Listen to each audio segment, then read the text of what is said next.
ya di mata kuliah kita yaitu Etika Profesi dan Hukum Kesehatan. Kita masuk pertemuan yang keberapa? Oke, itu artinya kalian menyimak ya. Oke, jadi pada pertemuan kali ini nanti metode pembelajarannya adalah Case by Learning atau CBL. Jadi nanti kalian menganalisis kasus-kasus yang ada, kalian identifikasi, lalu kalian cari solusinya dan dipresentasikan di akhir. Itu ya?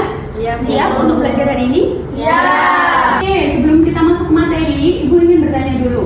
Menurut kalian, peran ahli gizi dalam pelayanan kesehatan apakah hanya menyusun menu? Iya. Oke, kalau begitu apa? Memberikan edukasi, Bu. Mencegah penyakit, Bu. Oke, berarti kalian udah memahami ya. Jadi kita hari ini akan mempelajari lebih lengkap mengenai apa sih peran ahli gizi dalam pelayanan kesehatan. Sebelum itu, silakan kalian tonton video pembelajaran yang telah Ibu siapkan, kalian analisis dan kalian identifikasi. Nanti kita selesaikan bersama permasalahan yang ada dan dipresentasikan. Itu ya. Baik.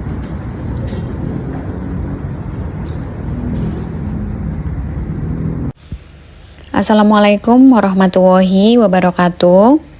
Pada kesempatan kali ini di mata kuliah Etika Profesi dan Hukum Kesehatan, saya Ella Salasifah. Kita akan membahas materi kita di pertemuan yang ke-10, yaitu tentang peran ahli gizi dalam sistem pelayanan kesehatan. Sebelum memasuki materi, Ibu akan menyampaikan terlebih dahulu capaian dan tujuan dari pembelajaran yang akan kita pelajari pada pertemuan ini. Diharapkan setelah mengikuti pembelajaran ini, mahasiswa mampu memahami dan mampu menjelaskan mengenai peran ahli gizi dalam sistem pelayanan kesehatan berdasarkan 4 upaya pelayanan kesehatan, yaitu promotif, preventif, kuratif, dan rehabilitatif. Selain itu, mahasiswa juga diharapkan mampu mengidentifikasi contoh dari kegiatan pelayanan gizi pada masing-masing upaya tersebut, serta memahami akan pentingnya dari peran ahli gizi sebagai bagian dari tim pelayanan kesehatan. Baik, sebelum kita membahas tentang masing-masing peran tersebut, Ibu ingin mengajak kalian berpikir sejenak. Menurut kalian, kapan sih sebenarnya peran seorang ahli gizi itu dimulai?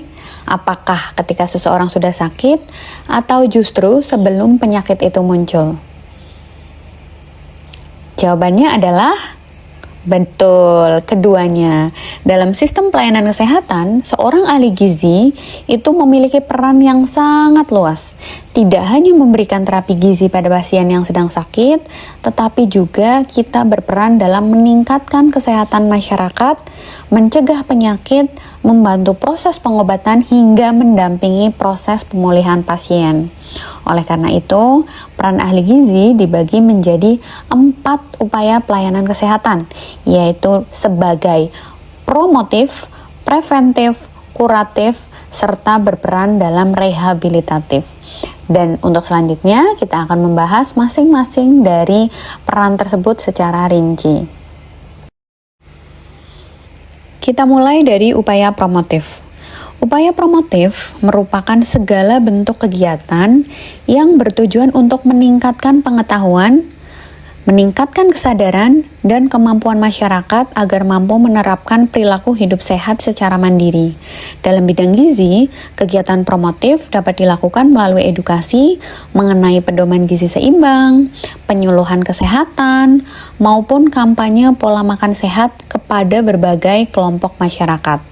Nah, melalui kegiatan promotif ini, diharapkan masyarakat tidak hanya mengetahui informasi tentang gizi, tetapi juga mampu menerapkannya dalam kehidupan sehari-hari, sehingga kualitas kesehatannya dapat terus ditingkatkan. Tahukah kamu, kebiasaan sederhana itu bisa mengganggu keseimbangan hormon dan menurunkan kesuburan? Junk food bukan sekedar makanan cepat saji, tapi ancaman nyata bagi kesehatan reproduksi. Junk food adalah makanan tinggi lemak, tinggi gula, tinggi garam, tapi nutrisinya tinggi banget loh. Contohnya ada minuman soda, burger, mie instan. Makanan yang biasa kita sebut sebagai comfort food. Sayangnya, yang biasa kita sebut comfort ini menjadi sumber masalah utama bagi kesehatan, terutama kesehatan reproduksi. Lalu peran yang berikutnya adalah preventif. Preventif itu bertujuan mencegah terjadinya masalah gizi maupun penyakit sebelum kondisinya menjadi lebih berat.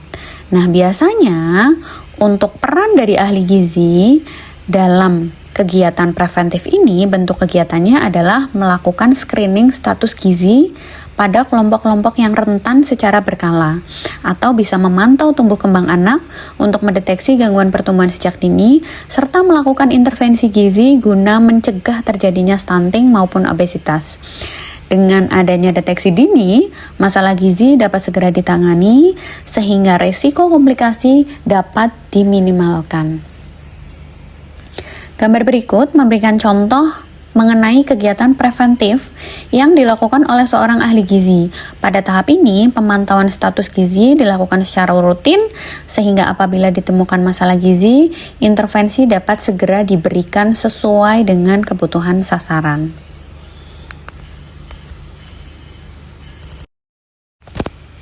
Lalu kita masuk ke peran berikutnya, yaitu kuratif. Pada tahap ini, ahli gizi menjadi bagian dari tim kesehatan yang bekerja sama dengan tim kesehatan lain seperti dokter, perawat, dan yang lainnya. Dalam apa? Dalam membantu proses penyembuhan pasien. Nah, tujuan dari kuratif ini adalah membantu mempercepat proses penyembuhan sekaligus memperbaiki status gizi pasien.